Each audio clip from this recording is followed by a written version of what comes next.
नमस्कार, HNN news में आपका स्वागत है। मैं हूं आपके साथ नम्रता शर्मा। आइए नजर डालते हैं खबरों पर। राजधानी भोपाल में भू माफिया के कारनामे थमने का नाम ही नहीं ले रहे।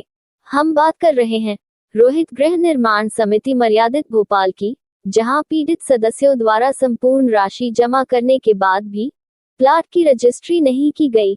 इसको लेकर पीड़ितों ने कई जगह शिकायत की, परंतु समस्या का निराकरण आज तक नहीं हो सका। वहीं हम आपको बता दें कि रोहित गृह निर्माण समिति संस्था भोपाल की स्थापना वर्ष 1983 में की गई थी।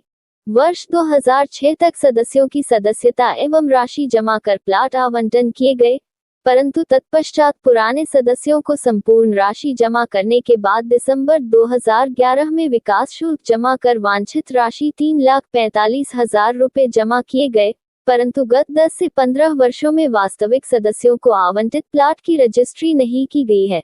रोहित गृह निर्माण सहकारी समिति मर्यादित भोपाल में सहकारिता विभाग से प्रशासक नियुक्त है। इसके बाद भी गत 10 वर्षों में किसी भी सदस्य को प्लाट आवंटन नहीं किए गए और न ही उनकी समस्याओं का निराकरण किया गया है। मैंने रोहित गृह निर्माण सहकारी समिति में सन 2000 से पूर्व प्लॉट लिया था, 1 लाख रुपए जमा किया था। फिर 2013 में कहा गया कि डेवलपमेंट का आपको 3.5 लाख जमा करना है। हमने 3.5 लाख जमा किया।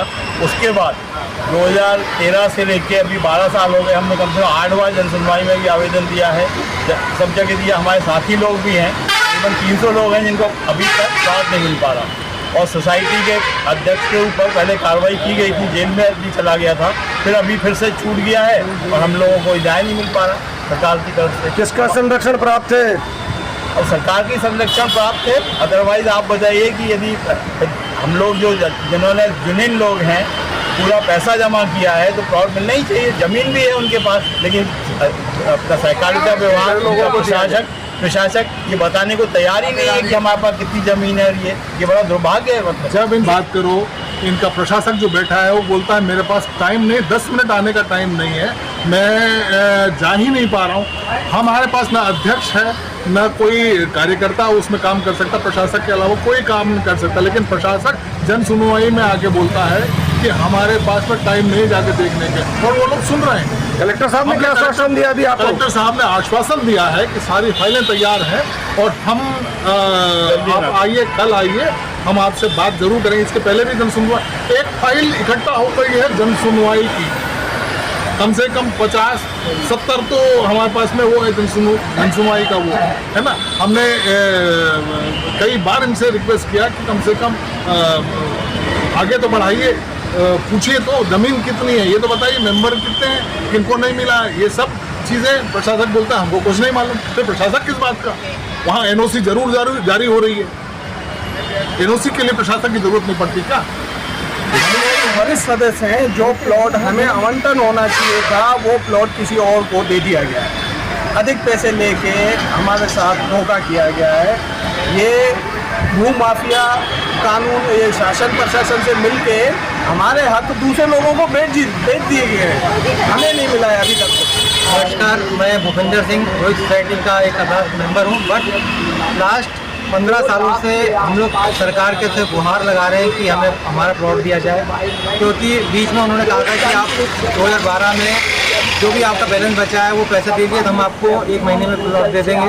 तो 2012 में जितने भी मेंबर्स जो 330 की इनके पास लिस्ट है सरकार के पास, उसमें सारों ने अपना पैसा दिया था। किसी ने 4,70,000 दिया था, जिनका बैलेंस बचा हुआ था किसी ने वो पैसा अमाउंट दिया था। लेकिन लास्ट हम 3 सालों से सरकार के से गुहार लगा रहे हैं कि हमें हमारा प्लॉट दिया जाए या हमें हमारे पैसे वापस किए जाए।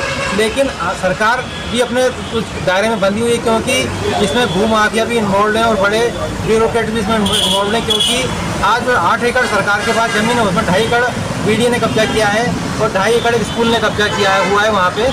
और इसमें भू माफिया का बहुत बड़ा हाथ है, जो आज भी फर्जी रजिस्ट्री कर रहा है और सरकार से एनओसी ले रहा है। और वो आज भी धड़ल्ले से जाके एसडीएम ऑफिस में जाके अपनी आज कार्रवाई करके एनओसी दे जाके ज़मीन बेचा जा रहा है। तो हम सरकार कलेक्टर साहब से भी आश्वासन दिया था, कलेक्टर साहब ने भी आश्वासन दिया था कि हम सबको प्लॉट दे देंगे, क्योंकि 8 एकड़ पड़ा हुआ है जिसमें अभी जो 330 मेंबर हैं वो सबको प्लॉट मिल सकता है। लेकिन वो आगे कार्रवाई नहीं करना चाह रहे हैं और अभी तक हमारे यहाँ कोई प्रेसिडेंट नियुक्त नहीं किया गया है। तो हमारा मोटिव ये है कि अभी 3 साल से हम गुहार लगा रहे हैं कि बस यहाँ पे प्रेसिडेंट कमेटी बनाया जाए, जिसको प्रेसिडेंट हम यहाँ पे नियुक्त किया जाए। इसलिए हम लोग सरकार से गुहार लगा रहे हैं।